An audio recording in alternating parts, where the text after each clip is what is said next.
بەناوی خوای بەخشندەی میهرەبان بران و خوشکانی بەڕێز لە هەر شوێنێکی ئەم دنیای هەن سڵاو و سۆز و ڕەحمەتی خوای پەروەردگارتان لێبێت. بەڕێزان و خۆشەویستان،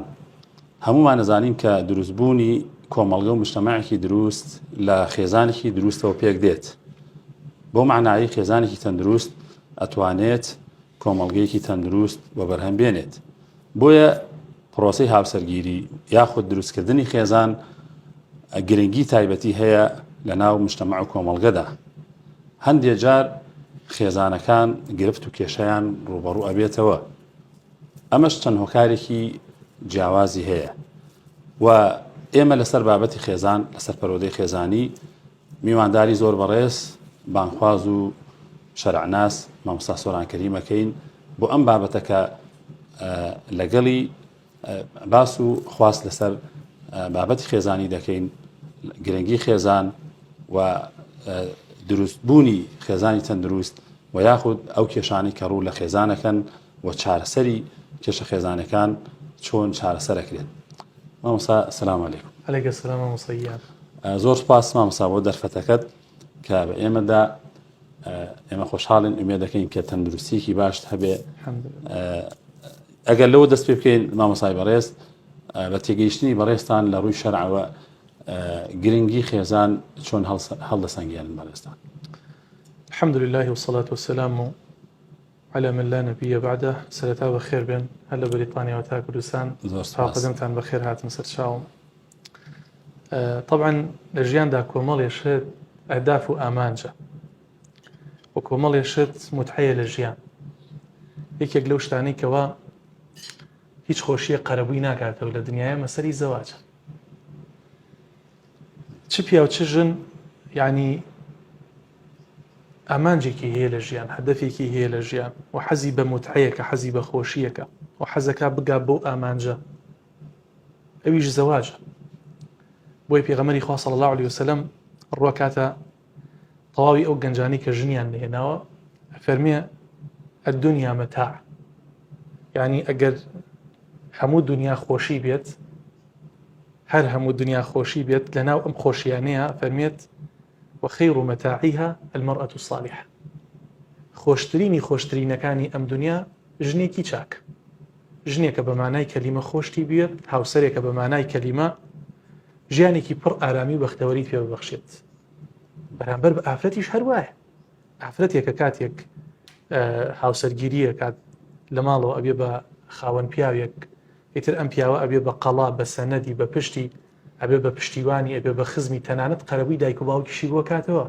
بۆیە بە نسبەت ئافرەتیشەوە خۆشیەکانی ئەم دنیا الرجل الصالح، پیاوێکی چاکە کە بتوانێ پارێزگاری لێ بکات و ئارامی ژیانی بۆ بگەڕێنێتەوە. بەڵێ، یعنی خوای پەروەردگار ئەفەرمێت لە قورآنی پیرۆزە ومن آيات أن خلق لكم من أنفسكم أزواجا لتسكنوا إليها. يعني بو معنایی کە هاوسەرگیری کەسی شیا و لەگەڵ کەسی ژیا و ئەو ئارامی و سکونایە لە ماڵدا دروستەکە مامۆستا. بەڵام زۆر جار ئەیبینین بەداخەوە، یعنی سەرەتا بە شەوق و زەوقێکی جوانەوە چ کچان چ کوڕان هەوڵێکی تەواو دەن بۆ پێکهێنانی خێزان، بەڵام سەیرێکی لە ماوەیەکی کەمدا ئەو ئارامی لە ماڵەکانە دروست نابن. مامۆستاییان، ئەوەی من لەم ئاەتەم کۆڵیوەتەوە سێشتم بۆ دەرکەوتووە لە مەسەلەی زەواجە. هەر ژن و پیاوێک ئەم سێشتە لە ژیانی هاوسەرگیریانە نەبوو، ئەم دوانە یاریان کردو بە مەسەلەی زەواج و خۆیان خەڵەتانوە. سەرەتا ئەم ژن و پیاوە ئەبێ یەکتری دامرکێنەوە، واتە مەڵهەبن بۆ برینەکانی یەکتری. دووەم، ئەم ژن و پیاوە ئەمانەی کەلیمە یەکتریان خۆش بێت، عاشقی یەکتری بن. سێیەم، ئەبێ زۆر سۆز و بەزەی و ڕەحم لە بەینیانە هەبێت. ئەگەر هەر ماڵی ئەم سێشتەی تیا بوو، ماڵێکی ئارام، خۆشەویستی و عشق، ڕەحم و بەزەی و میهرەبانی، ئەو ماڵە پێی ئەوتێ ماڵێکی ئارام لە ڕووی زەواجەوە، لە ڕووی هاوسەرگیریەوە. بۆی یەکێک لە ئاەتە گەورەکانی خوای پەروەردگار ژنی لە ئێمە خەڵق کردووە. خەلق من ئەنفوسیکم ئەزواجە. بۆچی لیتەسکونوا ئیلەیها؟ دایمەن پیاو عادەتەن ئێمە ئیش و کارمان هەیە لە دەرەوە، ماندوین، سەرقاڵین، خەڵک تووڕەمانەکە، بێزارمانەکە، جاری وایە تۆ لە مەعمەلەیەکە تووشی شەڕە بیت، تووشی دەنگە بیت، کاتی دیتەوە بۆ ماڵ ئەبێ ئەمەی تیا بێت، یعنی یەکسەر سوکنایی پێ ببەخشێت. کە هاتیتەوە چەنی لە دەرەوە تووڕەتیان کردبوو، چەنی لە دەرەوە بێزار بووی، چەنی لە دەرەوە شەکەت و ماندوو بووی کە هاتیتە ماڵەوە ئەبێ ماڵەوە ئارامت کاتەوە. ئەگەر ژن یەکەم سیفەتەی تیا بوو پیاوەکەی ئارام کردەوە ئەمە مانای زەواجێکی سەرکەوتووە، ئەوە مانای هاوسەرێکی ساڵحە لیتەسکونوا ئیلەیها. پاشان جاری وایە لە ماڵەوە تۆ پێویستت بە میهرەبانی و پێویستت بە عیشق، پێویستت بە هەمومان پێویستمان بەمەیە.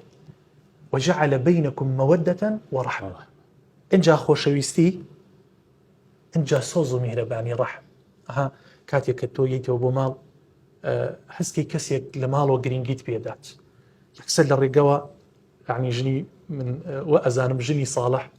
کە بێوێ ژیانێکی باش لەگە خێزانەکەیە بکە، یەکسەر لە ڕێوە تەنانەت ژنی باش یەکسەر پەلاماری گۆرەی پیاوەکەی دەدایەکەنێت، خێرا پەرداخی ئاوی ساردی بۆ هێنێت، خێرا ئەگەر بڕات دەستێکی بشوەریە یعنی کلێنسێت دەسڕێشتی حازر ئەکا بۆی وی ئەم پیاوە پێ نکاتەوە بەمانای کەلیمە ئیحتیمام بە پیاوەکەی خۆی ئەدات. پاشان مانو نەبوونی باشی لێکات، ئەنجا کە چایەک بێ شەربەتێ بێ ماساڵ بێ تەقدیمێکات دانیشێ لەگەڵیا سەیریەکات. ئەو پێوتێ مەحەبەت، ئەو پێوتێ خۆشەویستی. بۆیە هەر ماڵێک ئەم مەوەدە و ئەم ڕەحمە و ئەم سۆز و بەزەیتیا بوو ئەو قەت ئینشیقاق و قەت لێکترازان ڕوونادا لەو ماڵێ.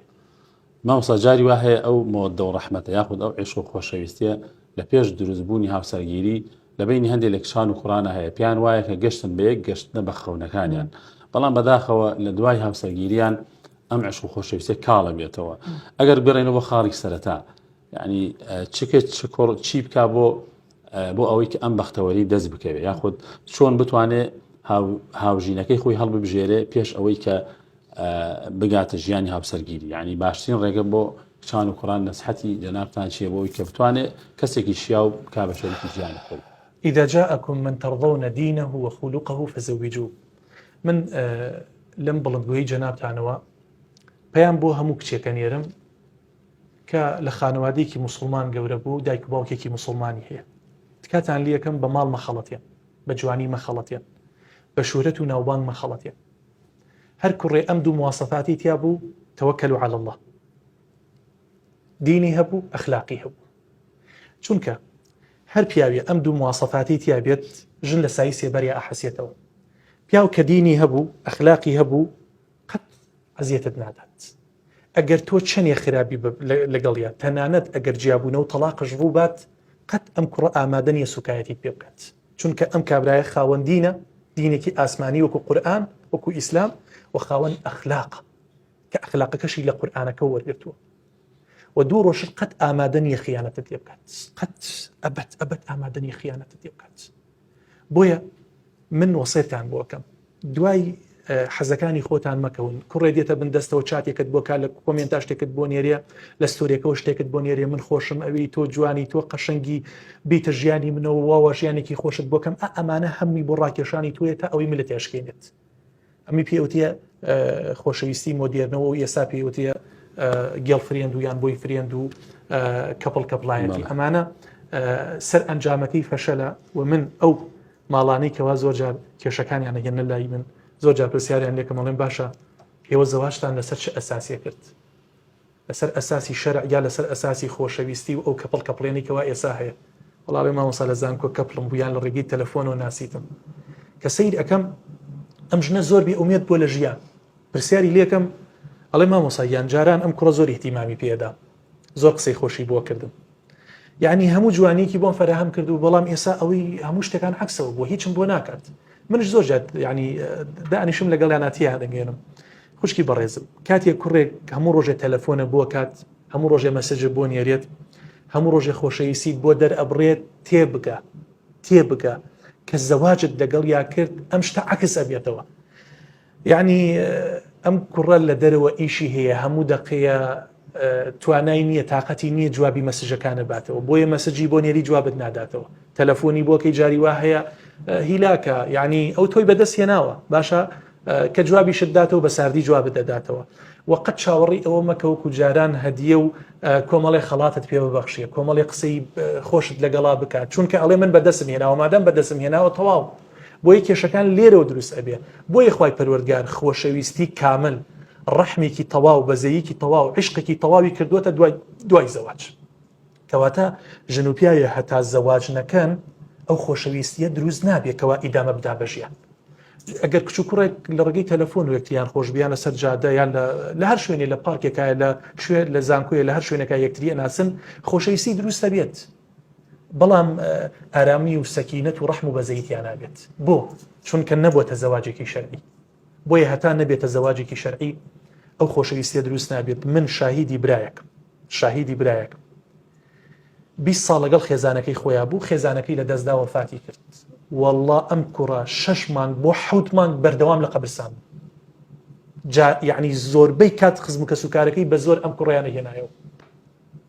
باشە ئەوە چی دروستیەکات؟ ئەوە ئەو زەواجە شەرعیە دروستیەکە کە خوای گەورە ئەفەرمێت وجعل بينكم مودة ورحمة، خۆشەویستی ئەنجا سۆز و بەزەی. ئەمیش هەر لەو زەواجە شەرعیە دروستە بێت کە خوای پەروەردگار قاعیدە و ئەساس و یاسای وەداناوە.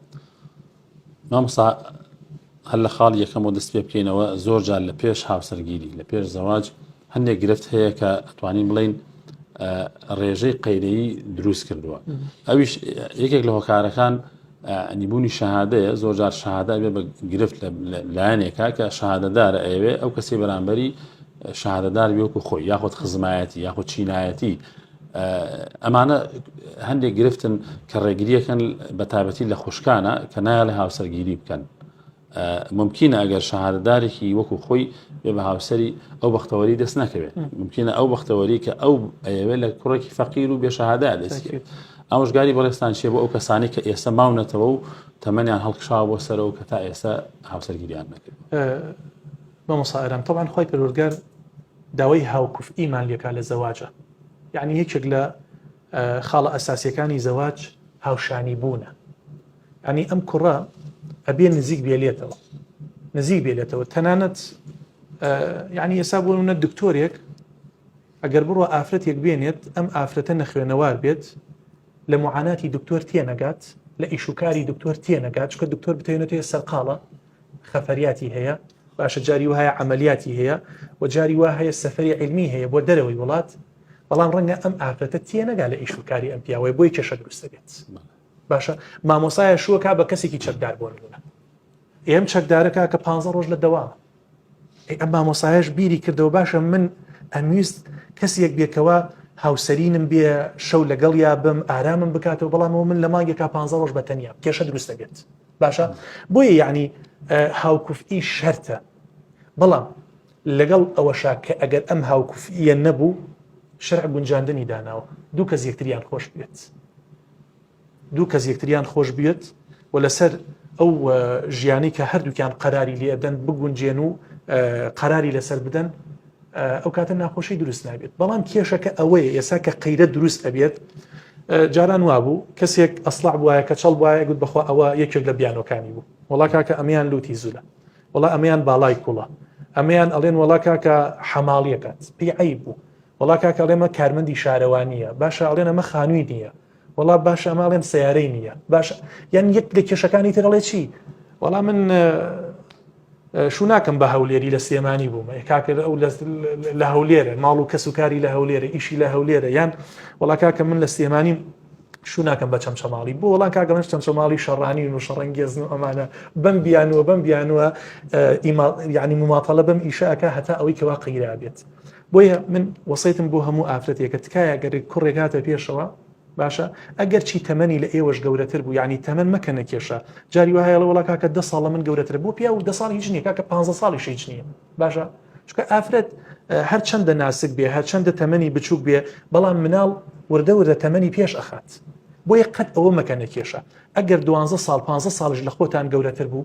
بەڵام دینی هەبوو ئەخلاقی هەبوو پیاوێکی پیاوانە بوو ئەتزانی ئەبێ بە باوکی مناڵەکانت ئەتزانی سرت بەرزەکاتەوە و ژیانێکی ئارامت پێبەخشێت تەوەکەل عەلە الله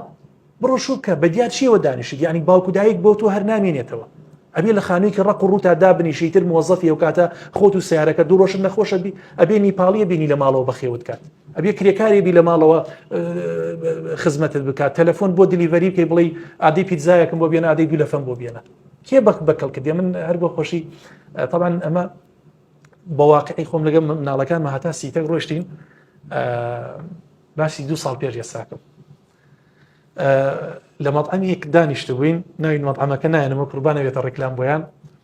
ئافرەتێک تقریبن 55 ساڵ تەمەنیە بوو ئافرەتێکی زەعیف کەلانەیە بوو هات کە منی بینی یعنی وەک بڵێ شۆک بوو هات مامۆساگیان زۆر دەمێکە بە دوای تۆ ئاگەڕێم تو خوا دوعای خێرم بۆ بکە وتم بۆتی تایسا من زەواجم نەکردو ئەزانی من لەکوێ مامۆسام وتم نەوەڵاوتی مامۆسا من لە یەکێک لە وڵاتە ئەوروپیەکان دکتۆرم باشە دکتۆرم وە پرۆفیسۆرم مۆبایلی دەرهێنا ڕسمێکی پێپشاندام و ڕسمەکەشم ئێستا لایە وتی مامۆسا خاوەن ئەم هەموو شەهادەیە باوەڕتان هەبێ نزیکەی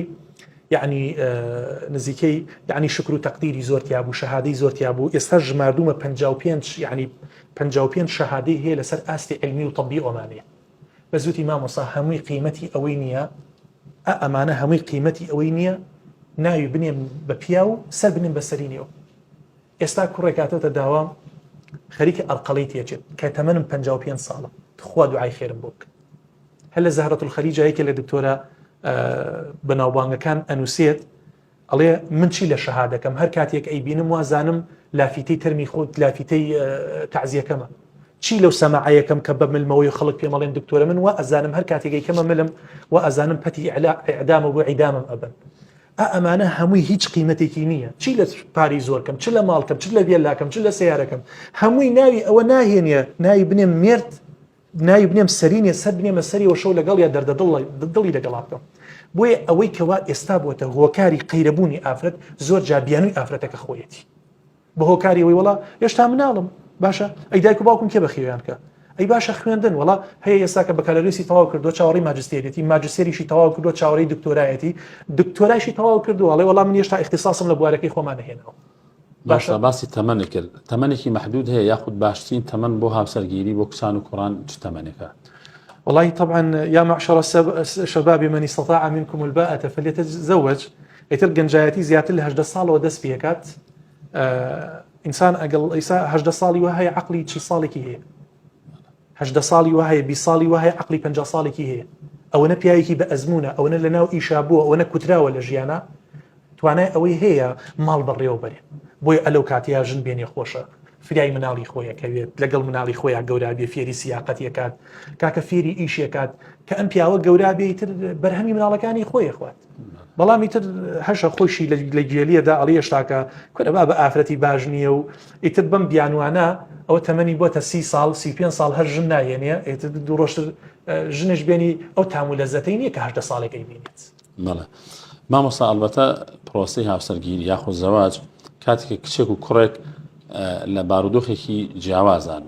زوگوردن هەردووکیان زوگوردن کاتێ ئەچنە ژێر چەتری خێزانەوە هاوسەرگیریەکەن طبعا هەندێک ئەرک و مافیان ئەکەوێتە سەرشان چ ئافرەت ئەرکی ماڵداری و مێرداری ئەکەوێتە سەرشان و چ پیاویش ئەرکی خێزان و منداڵ و بەژێوی ژیانێکەوێتە سەرشان زۆر جار ئەبینین لەناو خێزانەکان کە کێشە دروستە بێ کە کێشەکانن ئەبن بۆ لای مامۆسایەکی ئانی وەک بەڕێز یا بۆ لای لیژنەی کۆمەڵایەتی ئەبینی ئەدای واجباتی یەکتریان نەکردووە ینی بۆ چوونی جەنابەت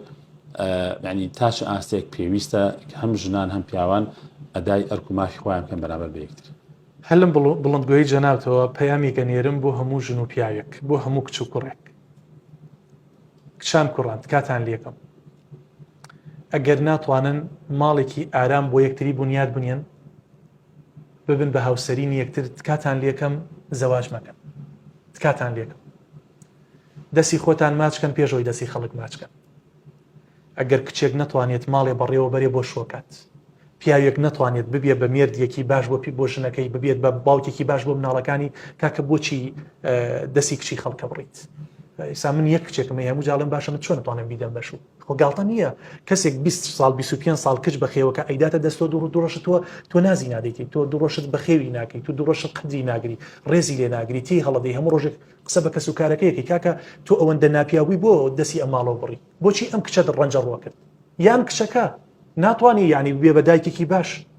ئافرەتێکی تا بڵی بەناز بەڵام تا بڵی بێتەربیەت تا بڵی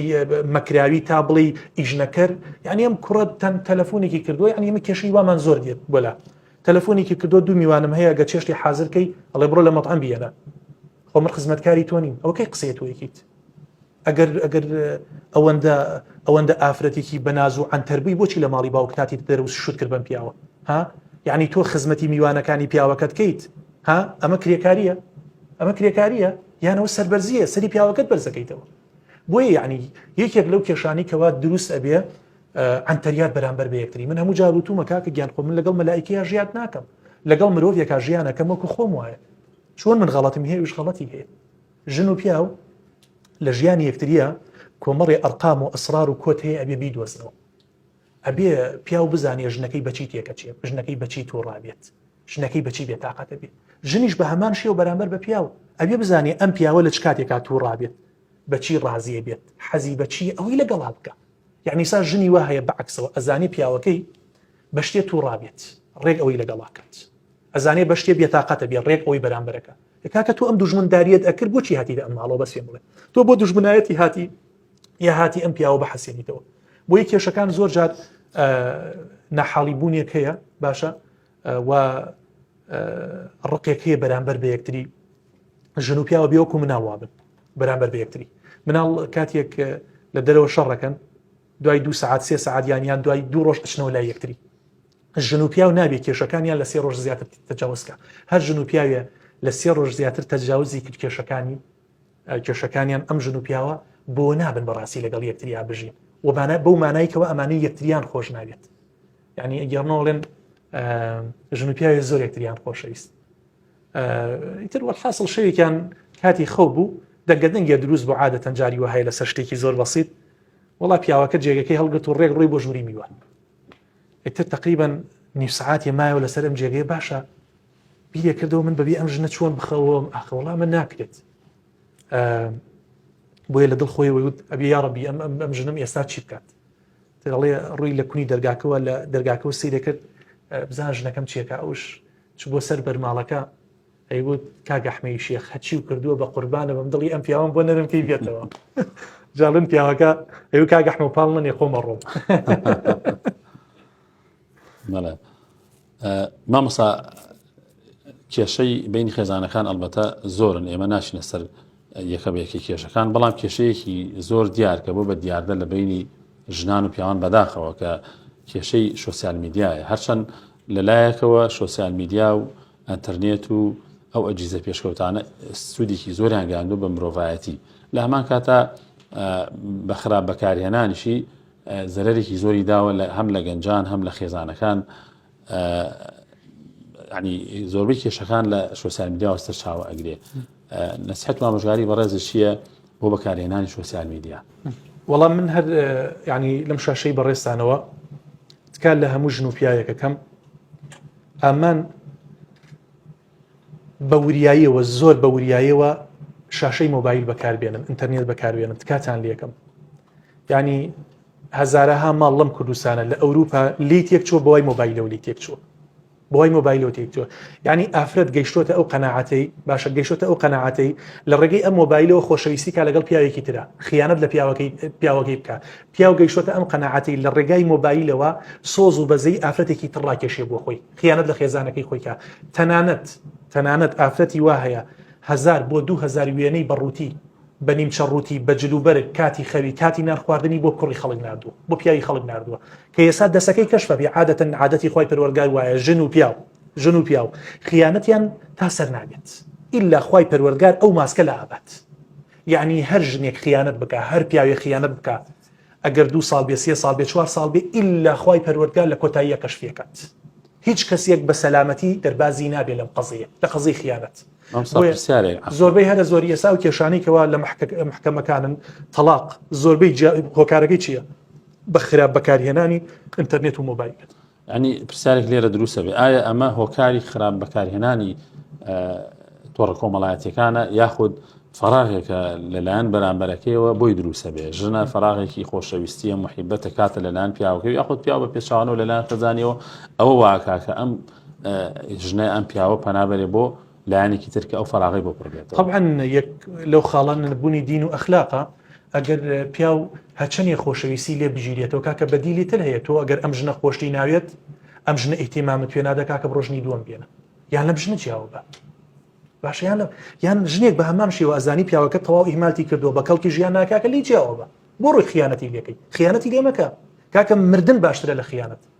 ئەوە بەڕاستی چ جورئەتێکە تۆ بڕۆی لە مۆبایلە و پێ لەگەڵ پیاوێکی ترا قسە بکەیت لەگەڵ ژنێکی ترا قسە بکەی خیانەتی لێ بکەیت یعنی ژنی بە ئەخلاق بە ئەدەب یعنی ئافرەتێک کە دینی هەبێ ئەخلاقی هەبێ پیاوێ دینی هەبێ ئەخلاقی هەبێ دەست نابا بۆ خیانەت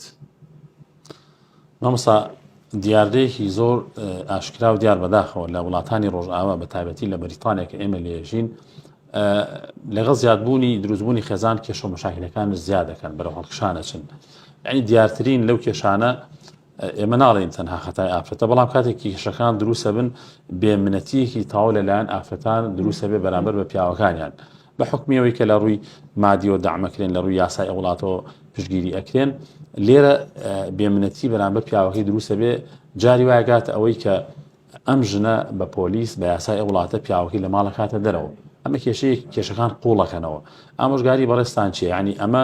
بۆ کێشەکان بگاتە ئەوەی کە بگاتە یاسایەک کە ڕەحم بە کەسیان ناکات یاخود دەربەستی ئەوە نایە کە مناڵس بێنێ بە تەصحیح بینی ژن و پیاوەتیەکە چێ ینی لەو حاڵەتانە چی بکەن ژنان بەدیلێک بێ بۆ ئەوەی کە یعنی ئەگەر کێشەکەشیان وەک جەنابەت پێشتر باس کرد ئەگەر چارەسەریش نەبوو جیاش بوونەوە لە یەک یعنی زوڵم لە یەکتری نەکەن طبعا ئەمە شتێکی مۆدێرنە بە نسبەتی ئەمەوە ژن بڕۆ شکات کات لە پیاو پۆلیس بهێنێ و بەچایەوە قۆڵبەستی کەن و بە بەرچاو مناڵەکانی و پیاوەکەی سوکە ئەوە بەڕاستی شتێکی زۆر نامۆیە بە مجتەمەعی کوردەواری خۆمان ئەوش هەمووی ئەگەڕێتەوە بە سەرسامبوون بە ئەوروپا و ژن سالاری لە ئەوروپا کە ئێستا پیاوێکی وت مامۆساوەڵات پیاو یعنی پشیلێ زیاتر لە ئەوروپا ڕێزی هەیە وەکو پیاوێک یعنی ئەوەندەی پشیلێ ڕێزی هەیە پیا و ڕێزی نییە ئەوەنی پشیلەیەک مافی هەیە لە وڵاتە پیا و مافی نییە بەداخەوە گەرکێشەکانتان گەیشتە و ئاستا تۆتوانی لی جیاوە بیت ئەتوانی ماڵێک بۆ خۆ دروستکەی هەر هیچ نەبێ بەم پیاوەکەت بڵی فەرمو لە ماڵەکەت دەچۆ بەڵام چۆن پۆلیسی بۆ بانکەی چەکەم تۆ دوو ڕۆژت باوکت هەیە برات هەیە ئامۆزات هەیە قزم و کەسوکارت هەیە یعنی مقۆ لە ناو یەکا دروستە بێ ئەڵێن کچەکەیان کە گەیشتە ئەوروپا هێندە بێمنەت بوو باشە تا ئەو ڕادەی گەیشت پیاوەکەی خۆی داوە بەگرتن و ئێستا پۆلیسێکی ئینگلیس هاتووە قۆڵبەسی کردووە و دووری خستەوە لە مناڵەکانی و بڕاستی و گەورەترین نەنگی عیبە یعنی ئینسان چۆن ئەبێ ئەوەنە کاریگەر بێ بە ڕۆژ ئاوە و چۆن ئەبێ ئەوەنە سفڵە بێت ئاخە پیاوێ هەزارها تەصحیح بۆ تۆ داوە قوربانی بۆ تۆ داوە تەنانەت بەسەر بەحرا بەسەر ئەو هەموو حوت و تاریکی و سەرما و گەرماییە تۆی گەیاندە ئەوروپا تۆ چۆن ئەڕۆی ئەوەندە سفڵابی بەرامبەر بە پیاوەکەت بڕۆی پۆلیسی بۆ بانکەی باوەڕت هەبێ ئێستاش دیمەنێکم لە بێرچاو یعنی نازان بۆ لە بیرم ناچێتەوە چونکە ئەو کوڕەوە هەستمە کرد زۆر مەزڵومە وتی مامۆسا لە شاری ئەم سلێمانیە لە زانکۆ بووین لەگەڵ کشیەکە یەکتریمان خۆشەویست زەواجم لەگەڵیا کرد بووینە خاوەن دوو مناڵ خانووی خۆم هەبوو سیاری خۆم هەبوو شەوێکیان بڕیارماندا بەرەو ئەوروپا بەڕێکەوی خانۆکەشم فرۆشت و سیارەکەشم فرۆشت مامۆسا خۆم و خێزان و هەردوو مناڵەکەم بەرەو تورکیا بەڕێکەوتین لێشەوە دامانە سەر ئەو بەحرەیە تا گەیشتینە بولغاریا باشە وتی ئێمە لەگەڵ جەماعەتی کۆمەڵی جەماعەتمان لەگەڵا خەڵکمان لەگەڵا بوو ئەفغانیمان لەگەڵا بوو سووریمان لەگەڵا بوو عراقیمان لەگەڵا بوو کوردی خۆمان لەگەڵا بوو هەتا ئیسا لە دڵمایە والله وتی مامۆسا باران بەلێزمە ئەباری لە بولغاریا لەسەر جادەیە بووین لە شەقامیە ئەوە دوکانێکی هین هەبوو وەکو کەپرێ وابوو زیاتری تر چوینە ژێر ئەوە وتی ژنەکەم پێی وتم خوا ناوخۆشی هێنا نازام ناوی چی بوو طبعا ئەگە ناوشی بزانم ناوی ناهێنم وتی بڕۆ مناڵەکان دایبیان نییە لەگەڵ شیرە وتی منش چاوم گڵدا لەو ناوە بازارم نەدۆزیەوە تقریبا نیو سەعاتی لێیان و دوورەوە کەوتم هەتا شوێنێکم دۆزیەوە دایبی و شیرم بۆیان کڕی مامۆسا کە هاتمەوە دووسێ کە زەنا و کەپرەکە مابوون پرسیارم کرد یەک دوو کوردی لێ مابووتم باشە مناڵەکانم لێرە بوون لەگەڵ ژنەکەما چیان لێ هات وتی دانێکیان وتی نازانم ئەوی تر وتی وەڵاهی لەگەڵ جەماعەتێکا ڕۆیشتن بەڵام خێزانەکەی تۆ لەگەڵ کوڕێکا بوو مامۆسا ئەو کوڕە لە یەختەکەیە لەگەڵ مابوو دوای 6 مانگ لە گەڕان و لە سۆراغ بە دوای ئەم ئافرەتەیە وتی دوایی زانیتم لە ئەڵمانیان لە شارێک لە ئەڵمانیا کە تەلەفۆنم بۆیان کرد و تەلەفۆنیانم دۆزیەوە لە ڕێگەی ماڵی دایکیەوە ئەوەنی پێوتم وتی من ئەم کوڕم خۆشویست تۆ توانی زەواجکەی لەگەڵ کەسێکی ترە چەندێکە من داوای مناڵەکانم ناداتی یعنی بەڕاستی ئافرەت بگاتە ئەو یعنی هێندە ئینسان بێغیرەت بێت یعنی دوای ئەوەی ئەو هەموو قوربانی بۆتدا بە یعنی زەواجی لەگەڵ تا کرد مناڵی لێت خستەوە یعنی خانی فرۆش سیاری فرۆش بەسەر بەحری ئیجەیە بەسەر مەرگا ڕۆی گەیشتە ئەو شوێنەی کە پێی ئەوتێ ئەوروپا و ئیتر تەواو یعنی ژیانێکی ئارام و پڕبەخت بەختەوەری ئەم پیاوە بکەی بە یعنی بیکەی بەو کەسێکەوە ئێسا ئەیگو هەموو شوێکم مەرگە مامۆسا یعنی بیر لەواکەمەوە باشە من چەند ساڵ قوربانیمدا بۆم ژنە چەند ساڵ ینی ئێستاش بەداخەوە ینی بەداخەوە مامۆستا چیرۆکی تراژیدی زۆر هەیە لە ئەوروپا بەتایبەتی ئێمە باسمان لە کێشە و گرفتەکان کرد ئەوەی کە زۆر دیاری بوو ئەو دیارەی کە لەناو ئافرەتان بەداخەوە ئافرەتی کورد گەشتوتە ئەو ئاستە با ئێمە بینە سەر پیاوەکان یعنی پیاوش جاری وا هەیە حەق و مافی هەم خێزانی هەم منداڵەکانی نادات جاری وای بە بیان و ئیشکردن کە ئەوێ بژێوی ژیانی دروستکە بەڵام یعنی هیچ ژیانێکی نییە شەو ڕۆژ لە ئیشکارە ئیتیمامە پێنادا ئەشزانین کە ئێمە ینی پێغەمبەری ئەکرەم عەلەیهی سڵاتو وسەلام فەرمێ خەیرکم لئەهلی ینی باشترینتان ئەوانن کە لەگەڵ خێزان و کەسوکارە نەباشن ئەو پیاوانە زۆر جار خۆیان بەدەستی خۆیان لە ئیهمالیە ئەو فەراغە دروستەکەن کە کێشە و گرفتی کەوێتە نێوانیان مامۆستا لێرەوە داواکەم لە هەموو پیاوێک کاتان لێگەم ئێوە لە ژن تێبگەن یعنی ئێوە خۆتان خاوەن ژنن کاکە دایتان ژنە ڕەنگە خوشتان هەبێ ڕەنگە کشتان هەبێ تێبگەن ژن قەت وەکو پیاو نییە ینی فەستەجەی ئافرەت بیرکردنەوەی ئافرەت وەکو پیاو نییە ئافرەت زیاتر پێویستی بە خۆشەویستیە پێویستی بە ئیحتیمامدانە گرنگی پێدانە کاکە ئەوەندەی بە دوای پارەیە ڕاکەی ئەوەندەش بە دوای خۆشەویستی ژنەکە تا بڕۆ ئەوەندە نازیان بکێشە ئەوەندە ئیحتیمامی و گرنگی پیان بدە یعنی ژن ئەوەندەی حەزەکە قسەی بۆ بکەیت باشە سەیری ناو چاویکەی گرنگی پێ بدەی لەگەڵ یا دەرچی ئەوەندە حەزی بە پارە نییە تۆ شەو ڕۆژت کردوتە سەریەک ماڵ و مناڵت ئیهمال کردووە ئەتەوێ ژن بۆڵە بۆڵ نەکا بەرەوەڵا ژن بۆڵە بۆڵەکات یعنی زۆر جار ژن کە بۆڵە بۆڵەکە پیا وازانی ئەم ژنە خراپە کاکەم ژنە خراپ نییە ئەم ژنە تۆی خۆشەوێ تێبگە تێبگە یعنی ئەڵێ تۆ گرنگیم پێ نادەیت تکایە گرنگیم پێ بدە تکایە دووری لێم نزیکەوە بە کاتێک کە زۆر تەلەفۆنە بۆ کە ئیزعاجە ئەکان نامت زۆر بۆ ئەنێریە ئەم ژنە خراپ نییە ئەم ژنە تۆی خۆشەوێ ئەمە عیشقت لەگەڵاکە تێبگە بەڵام تۆ ئیهمالی یعنی ئەو ناوێت تۆ لە دەستبات بەڵام تۆ بێمنەتی لی تۆ نابێ بێمنەت بیلی تۆ ڕۆژانت بیرە کە تەلەفۆنت بۆ خەڵکە کردەوە مامۆستا قوربانت بم کە حاجی قوربانت بم فلانت بۆ تەلەفۆنت بۆ فلانە مەسئولە کردەوە پیاڵاوەکەت ماچەکەم بەس بڕۆ داوای ئەو ژنە بکە بەس باوکیم بۆ ڕازیکە ئێستا باوکی ڕازی بوو کچی داوە بە تۆ خاوەن مناڵی کاکە تۆ زێبیر کەرەوە عەزیزەکەم ئەگەر پارەیەک خۆشەویستی پێ نەبەخشێت ئەگەر کەسابەتێک ئارامیت پێ نەبەخشێت ژیانە بۆ چییە با بە پارە ئەرقامە ژمارەیە من ئەگەر خاوەن 1 دینار بم تۆ خاوەن 1000 پاوەند بە باشە بەڵام ئەم 1000 پاوەنە ئەگەر بەختەوەرت نەکات ئەگەر خۆشەویستی خێزانەکەت بۆ دروست نەکات کاکە قیمەت فلسێکی نییە عەزیزەکەم تۆ خاوەن هیچ مەبە لە کوخێکا بژی لە کەلاوەیەکا بژی بەڵام خۆشەویستی لە ماڵەکەیە هەبێت بەڵام ڕێز و احترام لە ماڵەکەیە هەبێت هیچ قیمەتی نییە ژیانێکی یعنی ژیانێک ئاوا بگوزەرێت بە شەڕ و بەس ینی شەو ڕۆژت کردوتە سەریەک بۆ کەسابەت کاکە کەسابەت چییە یعنی تۆ هەرچەندێ دەوڵەمەندی ئەو پەڕی دەقاتەکەیت ئەم دەقاتە هەموو ڕۆژێ ناتوانانی بیکەیتە بەرێت ڕۆژ یەک قاتەکەیتە بەرێت کاکە گیان تۆ با خاوەن 1 کرازبی 1 پانتۆڵ بیت بەڵام ژنەکەت احترامت لێ بگرێت بەڵام مناڵەکانت دوو ڕۆژن نەبنە دەرمان خۆر نەبنە حەشیش خۆر نەبنە چەقۆ هەڵکێش لە وڵاتەیە نەڕۆن پاکت بفرۆشن و سەری خەڵک ینی سەری خۆیان هەڵگرن و سەری خەڵکیش بێشێنن بۆیە ئێوە یعنی کە بوونەتە خاوەن خێزان کە ڕازی نەبوونە بە گێڵفرێند و بۆی فرێن ڕازی نەبوونە بەو بەد ئەخلاقیکەوە لە ئەوروپایە بەربڵاوە دەکا کە ڕێزی یەکتری بگرن ژیان 52 ڕۆژێکە کوردەواری ئەڵێ پێچی مێزەرێکە ئەها مێزەرێ کەی پێچیتەوە ئەو پەڕی 5 دقە 6 دقەی پێچێت ئەگە کەسێکیش لێزان بێ بە 2 دقەی پێچێتەوە کەواتە ئەم 5 ڕۆژە بەخۆشی بگوزارێنن بیر لەو ڕۆژەکەرەوە خێزانەکەت وفاتەکات بیر لەو ڕۆژەکەرەوە مناڵەکانت هەتی و ئەکەوێت بیر لەو ڕۆژەکەرەوەکەوە بە تەنیا ئەمێنیتەوە کاکە هەموو ژنیە ژن نییە عەزیزەکەم بێمنەت مە لە وڵاتی زۆرە ژن زۆرە وڵا ژن زۆرە بەڵام هەموو کەسێ ژن نییە هەموو کەسێ نابێ بە دایکێکی میهرەبان بۆ مناڵەکانت مناڵ یەک جار دایکیە بێت هیچ کەسێک ناتوانێت قەرەبووی دایکی بۆ بکاتەوە یعنی چی بێمنەتی لە ژنەکەت ئەوەی کورد دەڵێ عەرەب شتێکی هەیە وما الحب إلا للحبيب الأولي 100 ژن بێنی 100 ژن بێنیت ئەو ژنە باشەی تۆ کە حەزێکرد ئیحتیمامی پێ بدەی حەزێکرد گرنگی پێ بدەی والله لە دەستی بەی 1000 ژن تعویزی ئەو ژنت بۆ ناکاتەوە بەڵام تۆ ئێستا خوماری تۆ ئێستا لە ئێسایە یعنی بێ ئاگای بیر ناکەیتەوە ئەگەر بیرکەیتەوە دابنیشی لەگەڵ خۆتا ئەزانی هەچی خۆشیەکانی دنیا هەیە ئەم ژنە بۆتی فەراهەم کردووە بەڵام تۆ کۆدەکەی نادۆزیتەوە بەداخەوە. مامۆستا ئەگەر کۆتا پرسیار بکەین ئەلبەتە هەموو کەس معارزە بەوەی کە هەڵە و کەم و کورتی و تاوان یاخود